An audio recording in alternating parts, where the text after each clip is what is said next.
اس رات کی عبادت کرو۔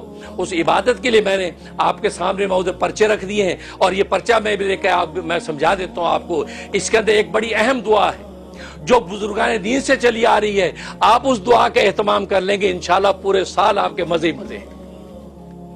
وہ اتنی اہم دعا ہے، اور وہ ہمارے بزرگ نمونہ سلف حضرت مولانا سید نفیس الحسینی رحمۃ اللہ علیہ، جو حضرت شاہ عبد القادر رائے پوری رحمۃ اللہ علیہ اجل خلفاء میں سے تھے، اور مجھ سے ان کی بڑی محبت تھی، اور مجھے کہا کرتے تھے کہ مولانا منیر ہمارے محبوب ہیں، مولانا منیر ہمارے محبوب ہیں، مجھے یوں کہا کرتے تھے۔ اور کراچی جب تشریف لاتے تھے تو باقاعدہ فون کروا دیتے کہ مولانا منیر میں آیا ہوں، مجھ سے ملاقات کرو۔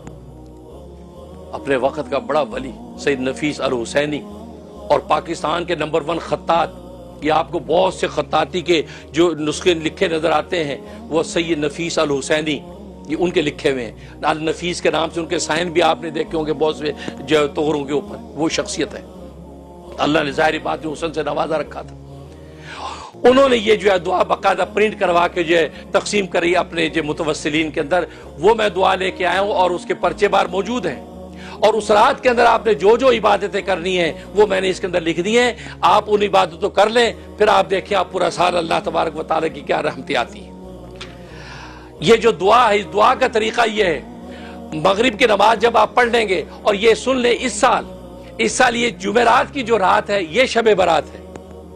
17 جو مارچ آ رہی ہے، 17 مارچ یعنی جمعرات کی جو رات ہوگی یہ شب برات ہوگی، اگلے دن جمعہ ہوگا۔ تو جمعرات جمعے کے درمیان کی جو رات ہے جس کو شب جمعہ کہتے ہیں، یہ شب برات آ رہی ہے۔ مغرب کی نماز سے آپ جب فارغ ہوں، مسجد میں ہیں تو زہ قسم زہ نصیب، اپنے گھر میں ہے کوئی بات نہیں، مغرب کی نماز سے فارغ ہو کے آپ نے سب سے پہلے کیا کرنا ہے؟ آپ نے سب سے پہلے سورہ یاسین کی تلاوت کرنی ہے۔ 3 مرتبہ سورہ یاسین پڑھنی ہے۔ پہلی مرتبہ جب سورہ یاسین آپ پڑھیں گے تو پہلی مرتبہ سورہ یاسین آپ نے اس نیت سے پڑھنی ہے کہ اللہ تبارک و تعالیٰ میری عمر کو دراز کر دے، اور اس میں آپ اپنے اہل خانہ، اپنے پیاروں، اپنے رشتہ داروں، جس کی آپ چاہتے نیت کر سکتے ہیں، یا اللہ سب کو درازی عمر عطا فرما۔ تو درازی عمر کی نیت سے آپ نے جو ہے سورہ یاسین تلاوت کرنی۔ تلاوت کرنے کے بعد اب یہ دعا پڑھنی ہے، یہ دعا آگے میں بعد میں تلاوت کر کے آپ کو سنا دوں گا۔ دعا پڑھنے کے بعد پھر دوبارہ آپ نے جو سورہ یاسین پڑھنی ہے، دوبارہ جب سورہ یاسین پڑھیں اس وقت بلاؤں کے دفع ہونے کی نیت سے آپ نے سورہ یاسین پڑھنی ہے۔ یا اللہ مجھ سے، میرے اہل خانہ سے، میرے پیاروں سے یا اللہ بلاؤں کو دفع کر دے، پورا سال ہر طرح کی بلا سے محفوظ رہے۔ یہ نیت سے پڑھنے کے بعد پھر اس دعا کو آپ نے ایک مرتبہ تلاوت کرنی ہے۔ تیسری مرتبہ پھر آپ نے سورہ یاسین تلاوت کرنی ہے، اس نیت سے یا اللہ تو اپنے علاوہ کسی کا محتاج نہ کرنا۔ اس میں اپنی نیت، اپنے اہل خانہ، اپنے پیاروں کی نیت کر کے سورہ یاسین آپ پڑھیں، اور اس کے بعد یہ دعا کی تلاوت کریں۔ دعا کی تلاوت کرنے کے بعد اب آپ کا یہ عمل مکمل ہو گیا۔ انشاءاللہ پورا سال آپ کو اور آپ کے اہل خانہ کو جو برکتیں ملیں گی آپ اس کی تصور نہیں کر سکتے۔ یہ وہ ہے، یہ دعا میں آپ کو پڑھ کے بتا دیتا ہوں، پرچے اس کے باہر موجود ہیں۔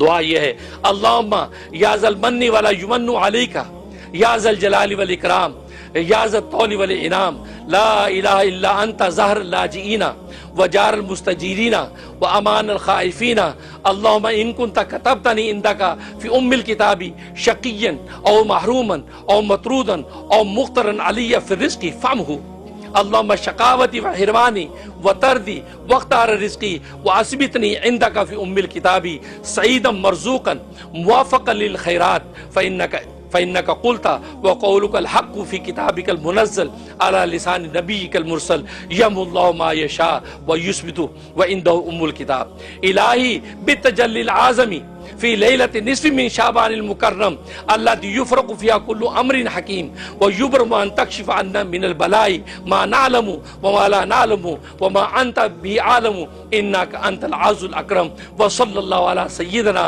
محمد وآله وأصحابه وسلم۔ یہ وہ دعا ہے۔ ترجمہ، اے اللہ، اے احسان فرمانے والے، تجھ پر احسان نہیں کیا جاتا، اے عزت و بزرگی والے، اے قدرت انعام والے، تیری سوا کوئی معبود نہیں، تو پناہ لینے والوں اور امان طلب کرنے والوں اور ڈرے ہوں کی پناہ ہے۔ اے اللہ، اگر تو نے اپنی کتاب تقدیر میں میرا بدبخت ہونا یا نامراد ہونا یا مردود ہونا یا میرے رزق کا تنگ ہونا لکھا ہے تو اے اللہ اپنے فضل سے میری بدبختی، میری محرومی، میری نامرادی، میرے رزق کی تنگی کے فیصلے کو مٹا دے، مٹا دے، فیصلے کو مٹا دے، اور اپنی کتاب میں میرے لیے نیک بخت ہونا، کشادہ رزق پانا اور نیکیوں کی توفیق پانے کا فیصلہ لکھ دے، کیونکہ تو نے اپنے بھیجے ہوئے نبی پر نازل کردہ کتاب میں فرمایا ہے، اور تو سچ ہی فرماتا ہے کہ اللہ جو چاہتا ہے مٹا دیتا ہے اور جو چاہتا ہے لکھ دیتا ہے، تو جب مٹا سکتا تو مٹا دے یا اللہ۔ اور اسی کے پاس کتاب تقدیر ہے، اے اللہ تو سے اس تجلی اعظم کے واسطے سے سوال کر تو جو تجلی اترتی ہے اس رات میں، جو شعبان کی 15ویں رات میں، جس میں ہر حکمت والے معاملے کا فیصلہ کیا جاتا ہے، وہ تجلی نازل ہوتی ہے، اس کے واسطے سے میں تجھ سے ہم سے ہر مصیبت کو دور کر دے، جو ہم جانتے ہیں اور جو ہم نہیں جانتے ہیں، اور جس کو تو زیادہ جانتا ہے، بے شک تو عزت بزرگی والا ہے۔ اور درود و سلام ہو ہمارے آقا محمد مصطفیٰ صلی اللہ علیہ وسلم پر، اور آپ صلی اللہ علیہ وسلم کے آل اولاد پر اور آپ کے اصحاب پر۔ یہ اس کا ترجمہ، یہ آپ پڑھیں، کرنے کے بعد پھر اس کے بعد سورۃ دخان کی تلاوت کریں۔ سورۃ دخان کی تلاوت کرنے کے بعد آپ پڑھیں حسبی اللہ و نعم الوکیل، 1000 دفعہ پڑھ لیں یا 100 دفعہ پڑھ لیں۔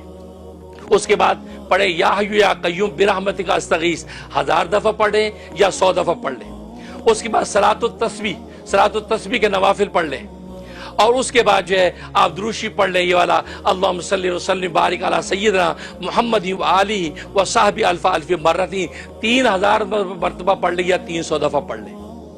یہ اعمال اس رات میں کرنے کے۔ اس کے بعد آگے ایک بڑی کام کی دعا بتا رہا ہوں، یہ وہ دعا ہے جو رسول اللہ صلی اللہ علیہ وسلم نے امام حسن، آپ کے جو جگر گوشہ، آپ کے جو نواسے، ان کو بتائی، اور یہ واقعہ علامہ سیوطی رحمۃ اللہ نے لکھا ہے۔ امام حسن رضی اللہ تعالیٰ عنہ حضرت امیر معاویہ کے زمانے میں، حضرت امیر معاویہ 1 سال میں 1,00,000 درہم ان کو نذرانہ ہدیہ دیا کرتے تھے، لیکن 1 سال انہوں نے وہ نذرانہ بھیجا نہیں۔ اب گھر میں تنگ دستی آ گئی، امام حسن نے دوات قلم منگوایا اور خط لکھنا چاہا امیر معاویہ کو کہ بھئی میرا وہ آپ جو سالانہ بھیجا کرتے تھے ہدیہ آیا نہیں۔ پتہ نہیں کیا سوچا، پھر دوات قلم رکھ دیا، لکھا نہیں، سو گئے۔ رات کو رسول اللہ صلی اللہ علیہ وسلم تشریف لے آئے، کہا کہ بیٹا کچھ غمزدہ لگ رہے ہو، کیا خیریت ہے سب؟ کہا کہ ابا جان سب ٹھیک ہے، یہ کوئی پریشانی ہے؟ ہاں ذرا مالی تنگی آ گئی، تنگ دستی ہے۔ کہا کہ اچھا پھر؟ کہا کہ بس وہ امیر معاویہ مجھے ہر سال بھیجا کرتے تھے 1,00,000 ہدیہ، وہ آیا نہیں، تو گھر میں جو اخراجات تھے، ترتیب تھی، وہ تنگی سی آئی گئی۔ فرمایا کہ کسی سے مانگنے کی ضرورت نہیں، تم یہ دعا پڑھو، اللہ تبارک و تعالیٰ مدد کریں گے۔ وہ دعا آپ کو میں بتا رہا ہوں، یہ دعا امام حسن فرماتے ہیں میں یہ دعا پڑھنا شروع کی، ابھی 1 ہفتہ نہیں گزرا تھا، امیر معاویہ رضی اللہ تعالیٰ عنہ نے 5 لاکھ کا ہدیہ بھیج دیا، 5 لاکھ درہم کا ہدیہ آ گیا۔ اس رات میں نے وصول کیا، خوش ہوا، جب سویا رسول اللہ صلی اللہ علیہ وسلم خواب میں آ گئے۔ فرمایا کہ بیٹا کیا حال ہے؟ ابا جان بالکل خیریت ہے، سب ٹھیک ہے۔ فرمایا کہ سارا قصہ سنایا کہ یہ ہوا۔ کہا کہ تم نے تو قلم دوات منگا لی تھی لکھنے کے لیے، اور تمہیں دیکھو 1,00,000 کی جگہ 5 لاکھ آیا۔ اور آگے کیا پتے کی بات فرمائی؟ فرمایا کہ جب مخلوق سے نگاہ ہٹا کر خالق کی طرف نگاہ کرتا ہے تو پھر ایسے انعام ملتے ہیں۔ اللہ اپنے بیٹے کو کیا سبق دے گئے، یہ ہم سب نبی کے بیٹے ہیں، ہمارے لیے سبق ہے بھئی، سب بیٹے بیٹے خدا سے مانگنا۔ فرمایا اللہ سے جب امیدیں باندھ لوگے تو اللہ تبارک و تعالیٰ پہ اسی طریقے سے فیصلے کرتے ہیں۔ کہا 1,00,000 ملتا تھا اور تم لکھو گے تو 1,00,000 ملے گا۔ کہا مخلوق کے آگے ہاتھ پھیلانا چھوڑ دے میرے بیٹے، اللہ کو پکار، اللہ مخلوق کے چوٹی کے بالوں سے پکڑ کے خود عطا کرے گی۔ یہ وہ بابرکت دعا ہے، یہ دعا اس رات میں 25 مرتبہ پڑھیں، اور روزانہ اگر اس دعا کو پڑھنے کا اہتمام کر لیں تو پھر آپ کی جھولی خالی نہیں ہوگی، جھولی پھٹ جائے گی، اتنا ملے گا۔ یہ وہ دعا ہے کیونکہ نبی نے خود کہی، یہ دعا حسن کے نام سے مشہور ہے۔